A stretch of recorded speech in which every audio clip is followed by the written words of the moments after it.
and thereafter slavery or involuntary servitude, except as a punishment for crime, shall never be established or tolerated in any of the states or territories of the United States, and they shall be forever free. Section 20. The provisions of this article relating to involuntary labor or servitude shall not be altered without the consent of the states maintaining such servitude. Close out. That is the 20 sections of original Article of Amendment 13, which is not taught in the schools, and it's not by accident, because the scholars, the historians, and the politicians at North America themselves, not only did they dissolve or abrogate their obligations and duties as officers for the Constitution for the United States by adjourning sine die, and of course assassinating Abraham Lincoln, they have been operating ever since de facto and pretending to be a legitimate political platform, and have successfully miseducated the people, misrepresented themselves as a legitimate nation state around the world, when in fact they were private corporations that went bankrupt, etc., and under subversion actually adjourned sine die with the already established plan to assassinate Abraham Lincoln in the process of their adjourning sine die. So in 1861, the United States of America as a political platform was dissolved. Did not remove the obligations of treaties, etc., which supersede the Constitution, from which that Constitution was derived from fatwa, or known as Moorish law or Muslim law, which is no secret to scholars, etc., which Barack H. Obama also exposed when he went to Egypt, knowing that that information has not been taught in the school books at North America. However, I want to share with you also some other facts so that your concepts about the politics that have been misrepresented at North America and the fake educations that have been given to the true Americans. And you true Americans are you copper complexion people out there, since you're not black, you're copper complexion. And black is not an identity. Keep that in mind. It's a nom de guerre. It's a brand. But I'm going to share with you some facts, and this is from the Secretary of State this is in the area of 1906, a letter that was written to him because they were also dealing with the status of our people, because many of our people rebutted being branded Negroes, blacks, and coloreds, and going under those brand terms constructed for a caste system operating at North America, particularly with de facto operators pretending to be government, because they were still exercising judicial powers on the land in violation of treaties and constitution, and also still abusing our people with the old term they call "go west, young man," and stealing the people's lands, etc., under their corporate operations. Now, this was a letter. This would be from documents in your congressional records, pardon me, and under the laws of citizenship of the United States and the expatriation, etc. And this would be page 459, and this would be in relationship to chapter 4, and this is temporary provisions. And I want you to see this. This is citizenship of the United States, expatriation, etc. And I want you to notice right under here, United States, and you see right there, Morocco. It's no secret. I want you to see that's direct congressional print right there. Now, Mr. Phillip, charge d'affaires to Mr. Root, Secretary of State, August the 3rd, 1906, American Legation, Tangier, August the 3rd, 1906. Sir, there are strictly speaking, no Moroccan laws relating to citizenship of Moorish subjects in Morocco. The fundamental laws of this non-Christian country are based entirely upon the Islamic code, in no part of which treats of the subject of citizenship. Page 460, citizenship of the United States, expatriation, etc. There are, however, numerous treaties and conventions between the various Christian countries and the Moorish Empire, by means of which citizenship in this country is defined.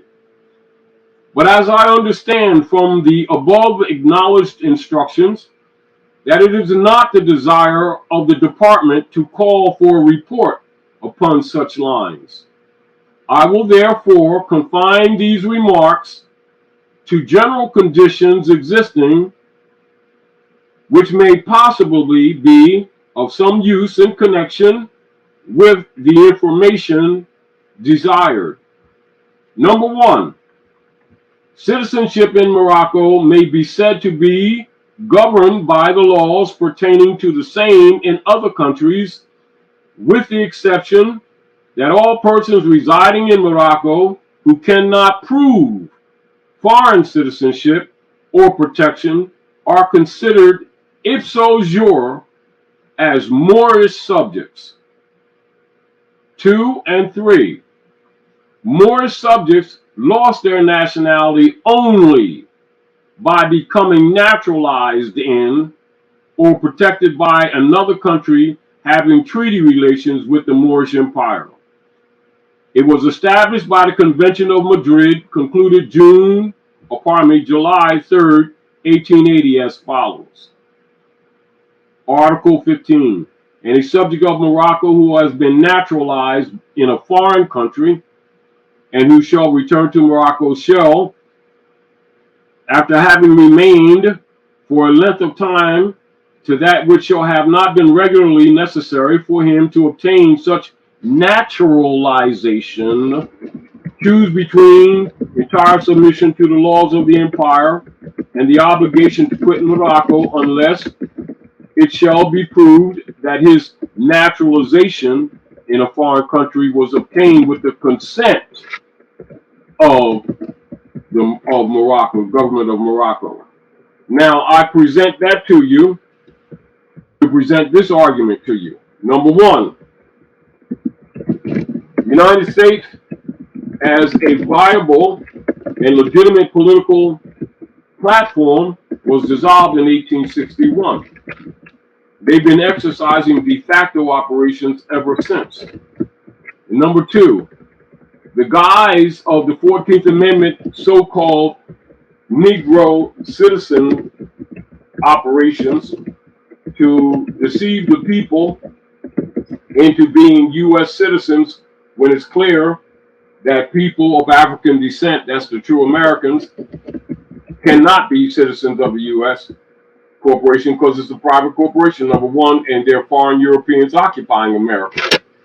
They're not the people of America, although they have been doing what you call identity theft. So those facts are there. And number two, there is no record, in fact, of any lawful process by which the Moors of America, the true Americans, have ever gone through any official naturalization exercise, act, or institutional process, given a nationality card for the U.S. corporation, etc., at any time in history at North America. Therefore, any claim that any people of African descent are U.S. citizens was a fraud, is a fraud, and shall ever be a fraud. And if it ever took place, etc., which it did not, it would still be a fraud, because by the law, people of African descent cannot be citizens of the United States of America Corporation, because it's not a country. It's an occupational force that has also been dissolved. However, that fact has not been taught to the people, and people have been wasting years of their lives following so-called black and Negro leaders who've been marching them around the place on their own land, trying to be citizens of the U.S. corporation, which is defunct. Although you have criminal operatives, or what you call Satanist secret societies, who have been really under foreign corporate operations, exercising judicial and political jurisdictional civil powers at North America in violation of moral principles, in violation of all ethics, in violation of all law, in violations of constitutions, in violation of international law, in violations of all treaties, and yet they have been given the respect as a legitimate nation, when in fact, by their own records, I just showed you that not only are they not legitimate, the whole fake platform of people with copper complexion, the true Americans, can't be U.S. citizens either. And I know because of the compromise of many people among our own who have been for decades promoting U.S. citizenship, they have never produced a nationality card, number one, because it's not a nation. Number two, because even their political platform was dissolved, and this is why they've been continuing the frauds on multiple levels against human rights. And this is, again, why they've been exercising genocidal operations against African people and American people who are still of African descent, the true Americans, for decades, for the last couple of centuries, and still guising themselves as Americans when in fact they are not, and guising themselves and hiding behind religious tags of which they are not. But unfortunately, you still have the false pretext of people of the land, some of them with copper complexion, who have been promoting the frauds that they themselves know is a fraud by claiming the people of the land to be black people and Negro people, etc., when they know that these are nom de guerre created for a caste system having nothing to do with the true Al-Moroccans, i.e., which is the copper complexion people of the land, etc. And they've allowed, without contest or without rebutting, hybrid Europeans claiming to be Americans and have created all this hell on earth against all of the nations of the earth, and are now doing the best that they can to destroy civilized society at the expense of the common people of the land, and in contrary to the divine laws and principles laws of nature's God and nature's law, as expressed in the unanimous Declaration of Independence, with recognition of the pre-existing unalienable rights of natural, sentient, living men and women, under which the constructions of government are based, etc., for no other purpose, only to preserve the pre-existing rights of the people, known also as birthrights and unalienable rights, and that such governments have no rights unto themselves and have no rights to give, no rights to sell. They have only obligations and duties, and that must never be forgotten by the people. And I want to also present to you some of my notes from 1984. This is for the concepts of the people, to correct a lot of their concepts. And I will enter, this is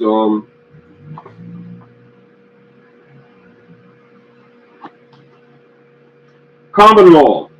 And this must be recognized because this is where you have what is called the natural, or what is known as the nature's law and nature's God principle, has this reflection in what you will call the Constitution principles that are relegated in operative government that sets forth the obligations of beings who take any office, etc.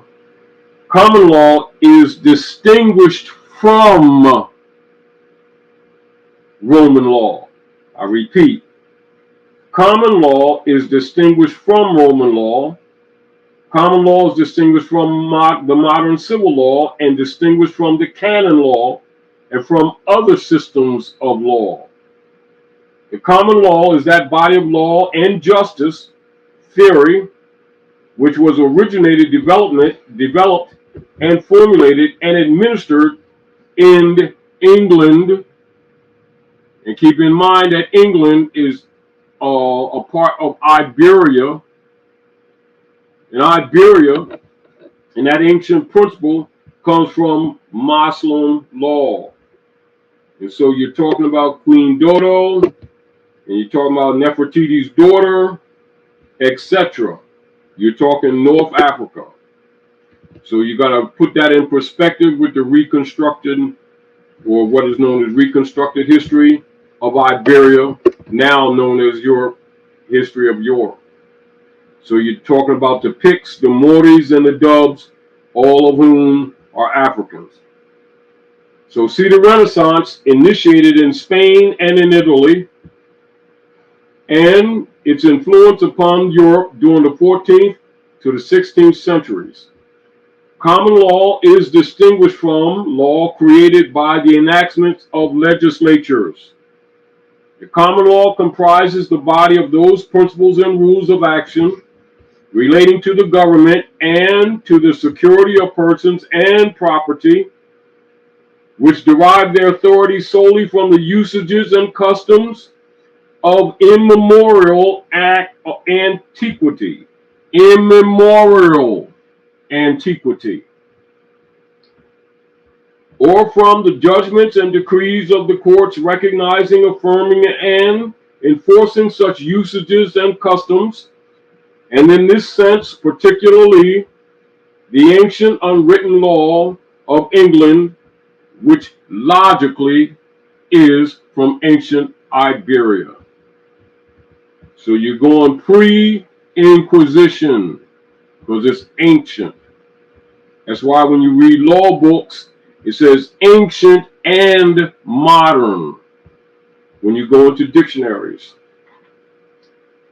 Common law is distinguished from equity law, as it is a body of rules and principles, written or unwritten, which are fixed and immutable authority, and which must be applied to controversies rigorously and in their entirety, and cannot be modified to suit the peculiarities of a specific case or colored by any judicial discretion, and which rests confessedly upon the custom or statute as distinguished from any claim to ethical superiority. This is based in the ancient principle of African culture, where the honor of your mothers and your fathers are related to your heritability and to your rights of your land and your estates, etc. And therefore, the common law is based on customs and traditions of your ancient mothers and fathers from time immemorial, distinguished from Roman law, which has been operating at North America under a color of authority and exercised with owners and beneficiaries and fiduciaries and trustees doing business as the corporate United States of America, which was dissolved in 1861 and is in fact defunct, but has been resurrected and has been operating unlawfully on the land since 1861, and those processes have continued to this day without most of the people of the land being aware that the whole platform of operations of the states of subsidiary franchises are in fact criminal operations, and this is and was and is the sources of all of your wars and all of your poverty and all of the fake platforms of genocide that have been hidden and veiled under the fake race and prejudice platform, which is a fake platform created by three-letter agencies who have been still exercising Inquisition Bulla operations of Unum Sanctum, Dum Diversus, Intercatera Divina, etc., against the Aboriginal people of the land, the true Americans, the copper complexion people, disguised under other fake terms, etc., and continues to this day. However, for the sake of those Moors who do honor their mothers and fathers and who intend to be active and not passive, will speak up and tell the truth to themselves, to the people, and to the imposters who have been pretending to be Americans, and who have been pretending to be legitimate government, but in fact who have actually been entertaining and exercising false judicial powers and civil powers on the land in violation of international law, and actually have been on a genocide campaign against the people, the natural people of the land, with both their nom-de-guerre, straw man constructs, their bottomry instruments, whether you're talking about the marriage licenses, the driver's licenses, the birth certificates, etc., which have been bolstering their stock market, particularly since 1862, commonly known as U.S. Treasury bonds, etc., which have caused problems in the treasuries of all the nations of the earth around the world today. And in truth, except in a few past instances, has not been challenged by the people, but now you start seeing it take place. And I'm saying to you that this has much to do with the politics that you see taking place around the world, with the economic collapses going on with these criminals known as the United States Corporation Company, that are defunct and are still exercising under de facto and color of law operations. That's where all your economic problems have their origin, and that's where they are, and those people are your problem. Now, that's the truth. That's the record. And so your original Article Amendment 13 was covered up with what is known as your 14th and 15th Amendment. And this is why you do not see that in the history books or in your social studies books in the school systems, because the Satanist organization set up, known as the General Education Board, 1902, by John D. Rockefeller and Frederick T. Gates, promoting animal husbandry under the guise of education, have deleted it with the support of and the help of de facto operators pretending to be Congress and Senate of a de facto political platform which was dissolved in 1861. And here we are with the problems that they have created, and usually arguing the wrong arguments with the wrong concepts. Now I'm going to read page 10, and then we'll take some, conversation. Because you have to know some of this history that has been hidden from you in order to even understand some of the things that you see active Moors doing that have been misrepresented by a de facto press operating in the name of the United States, etc. Consular. A consular is a minister.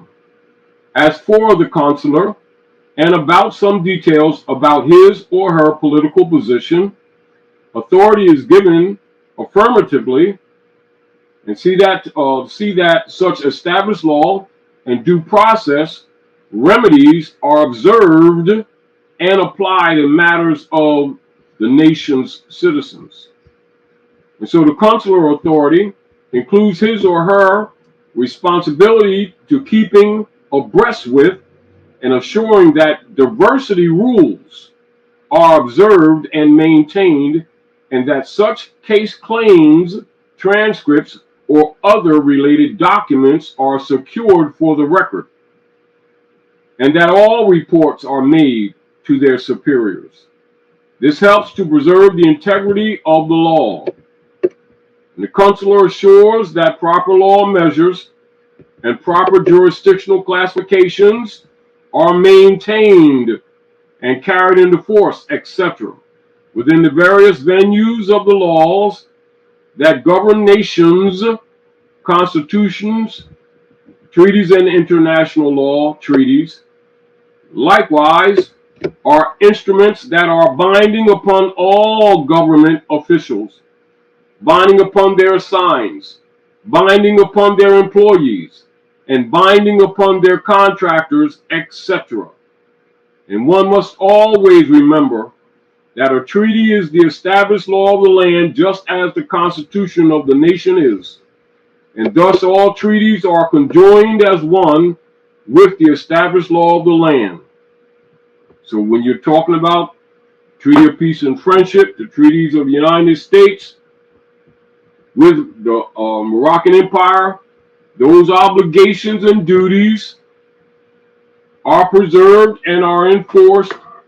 And the fact that you have de facto criminal hybrid Europeans who overthrew the Republic in treaty with the United States and with Morocco, operating at North America, have been creating and committing criminal activities, particularly since 1861, and have accelerated as the decades have gone by. Nevertheless, the obligations still exist, and the only way that the Moorish Americans lose their nationality is by agreeing to be naturalized under that 14th Amendment fraud that has been promoted by all your fake Negro marching, praying civil rights leaders, pretending that they were bringing people of African descent, the true copper complexion people of the land, into the political platform of an occupying force that was not only criminal, but has been dissolved politically, but yet they're still operating. So you must understand that, and you must understand original Article Amendment 13 declared that descendants of Africans can never be U.S. citizens. So you can dump that on every front. And for those fraudulent persons, people, men and women among our own, who have been promoting that we are U.S. citizens, etc., they know that they've been lying, and I've just shown you the congressional records to prove that. It's never been a secret, however, it's not been taught. And of course, I've been teaching this stuff since 82 in general, and most of these are my notes from 84, 85, compiled, etc. And even when this was put together, a lot of my original manuscripts was actually edited out, because I already knew that I would have opposition. And I also knew, due to the patterns in reading the congressional records, particularly when I went into congressional records and looking at the history of American religions, and looking at the history of the Moorish Divine and National Movement and the infiltration made by three-letter agencies into the Moorish Divine and National Movement, and the compromises that were made and not being told to the people. Some of you who are in the temples of the Moorish Science Temple of America hear about the great sell-off, but you notice that the people never give you political details. I just showed you some of them, and that's not opinion. That's the record.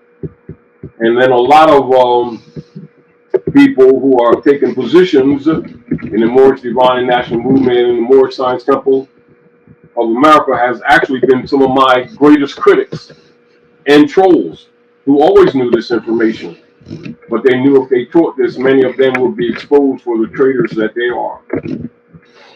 But I also want to say this to you. I commend the brothers and sisters in the Moorish Science Temple of America or around the land who have maintained a sense of integrity for the original cause and purpose of the Moorish Divine and National Movement in support of our illustrious Prophet Noble Drew Ali. And the enforcement of that Constitution, although it's been breached by persons and people and corporate entity operators on a constant basis. And I suggest for those of you who have limited information about the illustrious Prophet Noble Drew Ali to read and do the research on what is known as one of the established documents of purpose and cause, and it's known as the warning by the prophet for the nations, etc.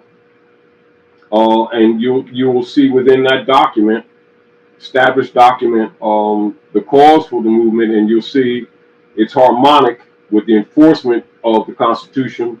And of course, when you know the true history of the evolution of the Constitution for the United States, you already know that those principles go far beyond that, and they're actually ancient. Not only are they fatwa and come from Moorish law, they're aligned with allodial principles and not with the feudal abuses of the people that you have been experiencing.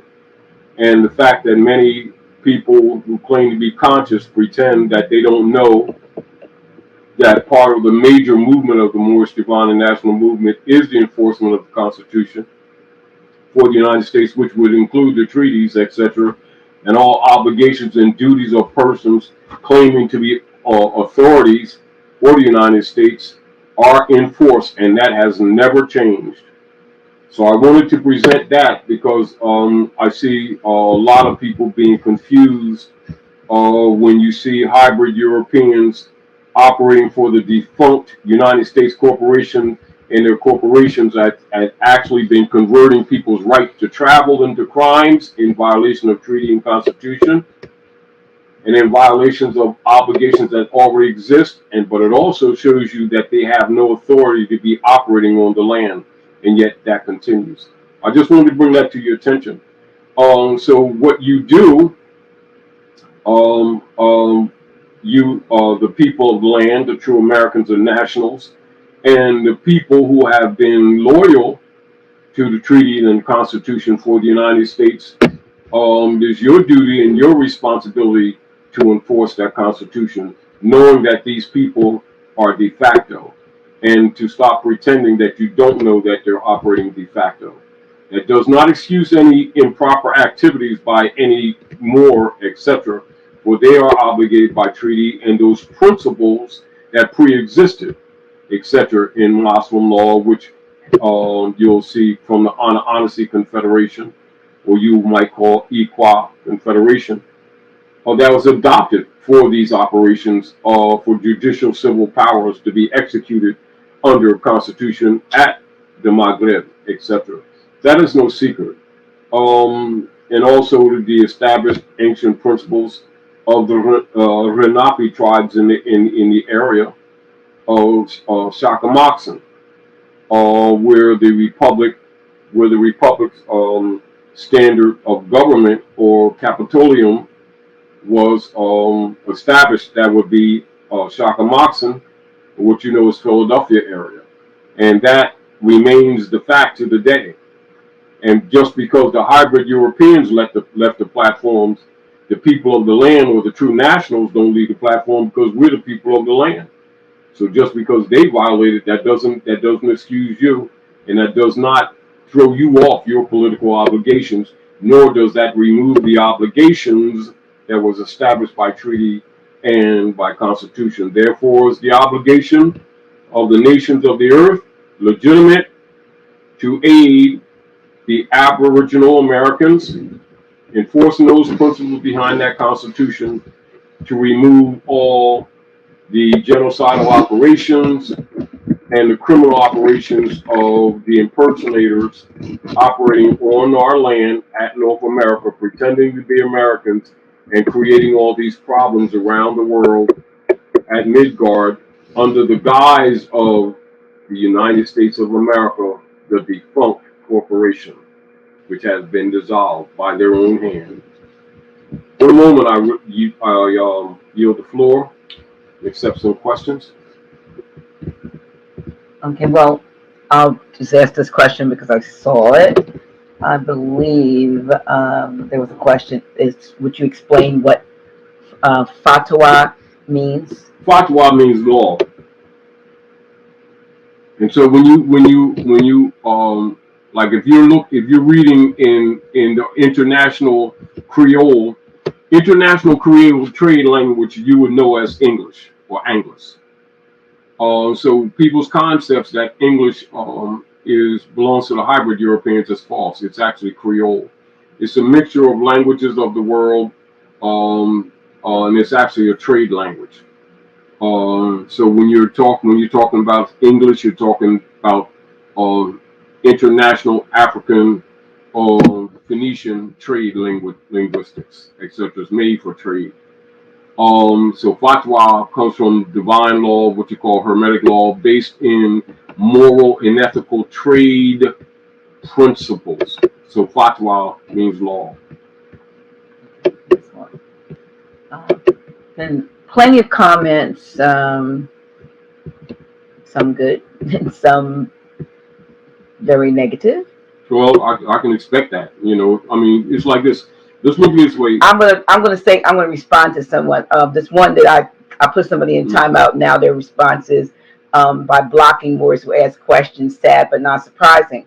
I should have blocked this one person a long time ago because what they're not asking questions. They're being divisive in the chat, and so that's expected. Yeah, they're being divisive. You're being divisive, and if you're sad and not surprised, you should be surprised that I haven't blocked you altogether. So you can take yourself off, or I can block you because you're divisive. You know you are. You're not asking questions. I don't have a problem. We don't have a problem with people asking questions, but I do have a problem with people causing division and divisiveness. We need to come together, and you need to know better. Thank you.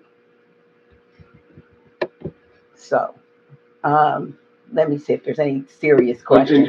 I mean, seriously. I mean, if they don't agree with you, they don't need to be on. They don't even need. They don't have to agree. But to create divisiveness, and this individual is consistently divisive. Yes. They ask questions. They put these questions out to put doubt and schism in the chat. I've seen it for months, and I'm not. This is the first time I gave them a timeout.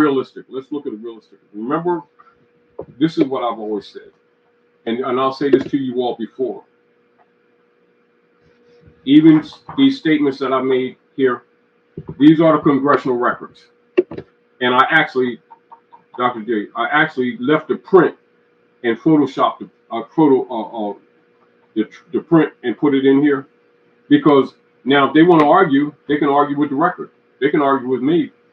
It's so like when you tell them the facts, they can be mad all they want to. It doesn't matter. However, this is the other thing that I wanted to also say. Because of the political dynamics that are taking place right now, particularly with the nations of the earth, their economies are collapsing because of this corruption that we just spoke of. And logically, even people among our own who are operative agents for the three-letter agencies, which they always operate. You understand? They will try, and this is interesting, how they always try to say the facts that I presented, these are the documents. These are facts, documents that I made them up. And that's why I give reference so people can go find them themselves. I mean, if you all have questions, I mean, please put your questions in so I can, ask them questions, so I can ask Grand Sheik the questions that you're asking. But the point I try to make is like a lot of the ones that are so disruptive and have so much to say, I find about, I just put a comment in there maybe about a half hour ago.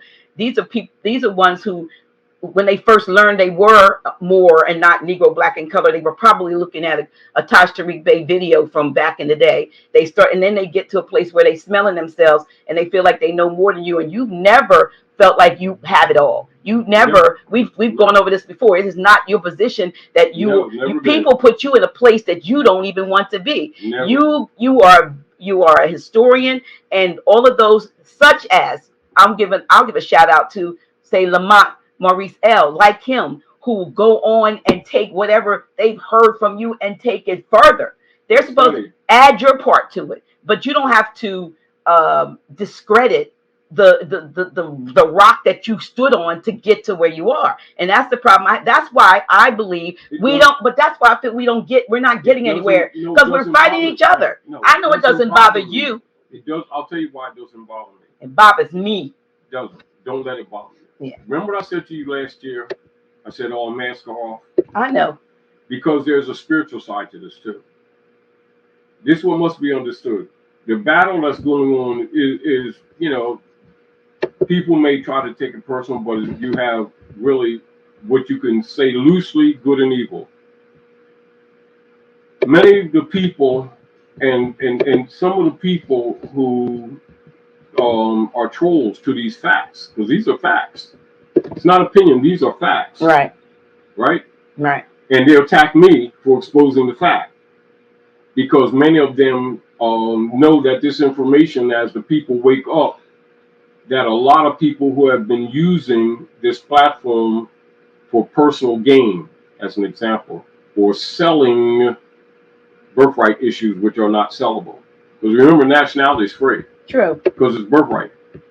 And some people come into this movement to help liberate humanity, and some people come into this movement because they see an opportunity to generate fiat. And many of the people that you see that are critics have never put their neck on the line to help the people. Never, never, never. Right. And I already know, and I'm sure that you know when you look at these things, that people who take a stand on principle are attacked as if the principle is their opinion, when the principle exists before us all. And it's interesting, but it doesn't bother me because I already know that when you look at whether you're looking at Marcus Garvey, the photographer for him, the photographer for Martin Luther King, many of the grand sheiks that came around Noble Drawley were actually operating for the three-letter agencies, and which is the real reason. It's not that they didn't understand the movement. That's already there. You must know that the opposition is there. There's always someone that's infiltration. It's always. See, so, and it's not a matter of, a lot of people don't want this information out because it kills their economic platform. You got to remember, most of the people, if you really study the Moorish movement as an example, and you study the history, you'll see people come and they'll make a lot of fireworks, like a 4th of July fireworks, and they'll blow out for a few years, and then you don't see them no more after they've burnt the people, stealing people's finances, and asking for donations, pretending that they love the people. And when the people find out some of this knowledge and recognize this is everybody's obligation, the birthright belongs to you already. No one's giving you anything. It already belongs to you.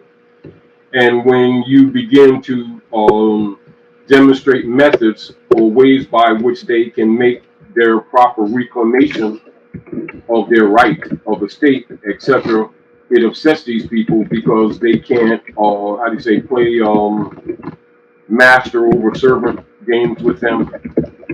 And they can't tell them fundamental things that all of even the children should know, charging them hundreds of notes for stuff that Drawley laid down years ago.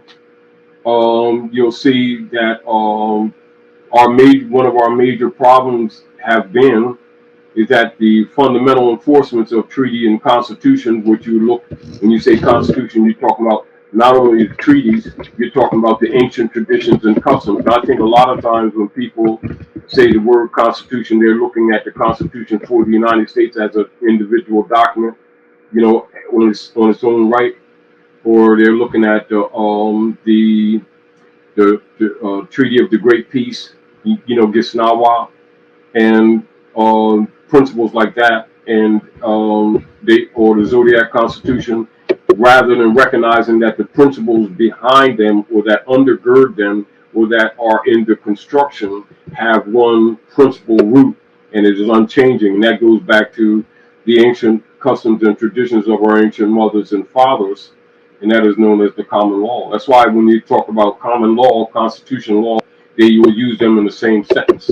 And so people are not to be limited to the Constitution for the United States as they see it. They must understand the nature of it, the spirit of it, is what pre-exists ancient.